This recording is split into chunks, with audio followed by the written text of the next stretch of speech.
Good morning, Miss Pruitt's class.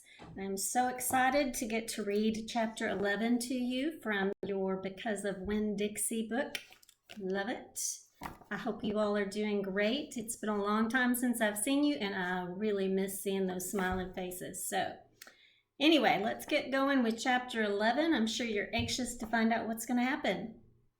That night, there was a real bad thunderstorm, but what woke me up wasn't the thunder and lightning. It was Winn Dixie whining and butting his head against my bedroom door. "Winn Dixie," I said, "what are you doing?" He didn't pay any attention to me. He just kept beating his head against the door and whining and whimpering. And when I got out of bed and went over and put my hand on his head, he was shaking and trembling so hard that it scared me. I knelt down and wrapped my arms around him, but he didn't turn and look at me or smile or sneeze or wag his tail or do any normal kind of Winn Dixie thing. He just kept beating his head against the door and crying and shaking. "You want the door open?" I said. "Huh? Is that what you want?" I stood up and opened the door, and Winn Dixie flew through it like something big and ugly and mean was chasing him. "Winn Dixie," I hissed, "come back here." I didn't want him going and waking up the preacher, but it was too late. Winn Dixie was already on the other end of the trailer in the preacher's room. I could tell because there was a sporing sound that must have come from Winn Dixie jumping up on the bed. And then there was the sound from the preacher, like he was real surprised. But none of it lasted long because Winn Dixie came tearing back out of the preacher's room, panting and running like crazy. I tried to grab him, but he was going too fast.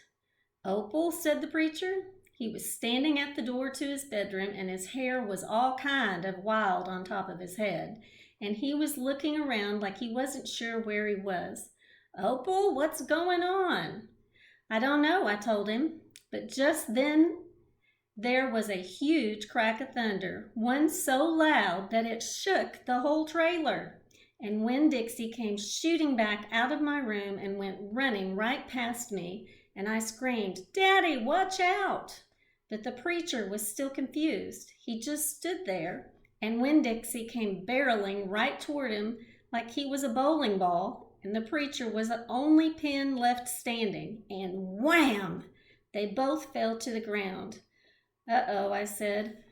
"Opal," said the preacher. He was lying on his stomach, and Winn Dixie was sitting on top of him, panting and whining.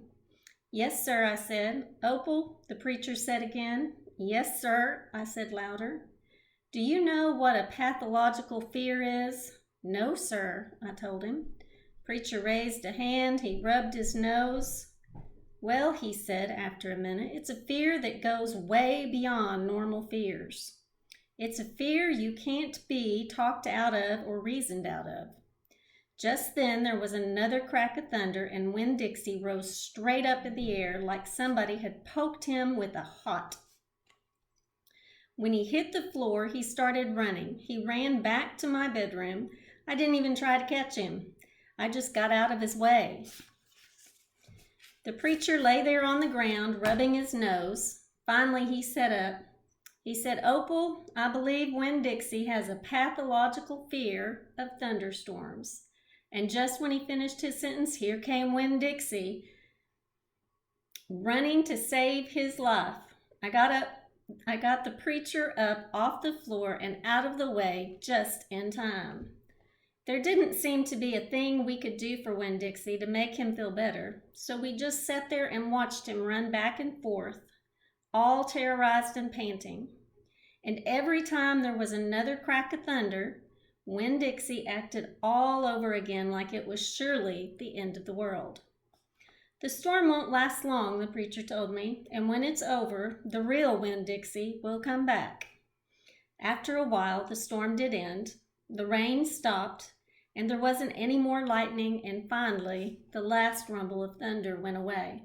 And Winn Dixie quit running back and forth and came over to where me and the preacher were sitting, and cocked his head like he was saying, "What in the world are you two doing out of bed in the middle of the night?"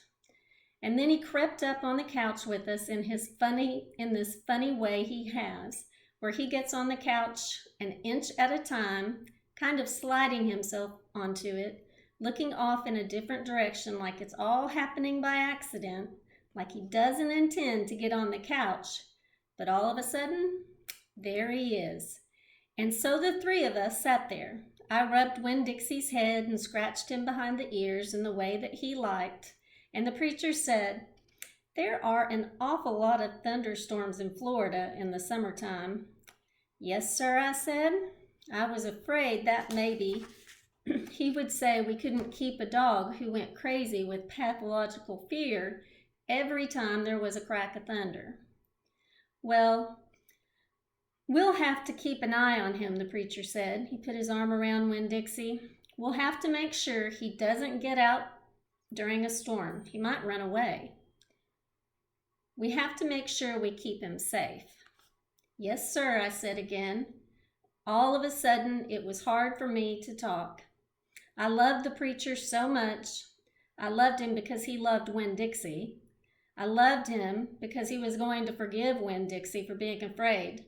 But most of all, I loved him for putting his arm around Winn-Dixie like that, like he was already trying to keep him safe. That was a great chapter. I hope you all enjoyed it. Keep reading. Hope to see you all soon.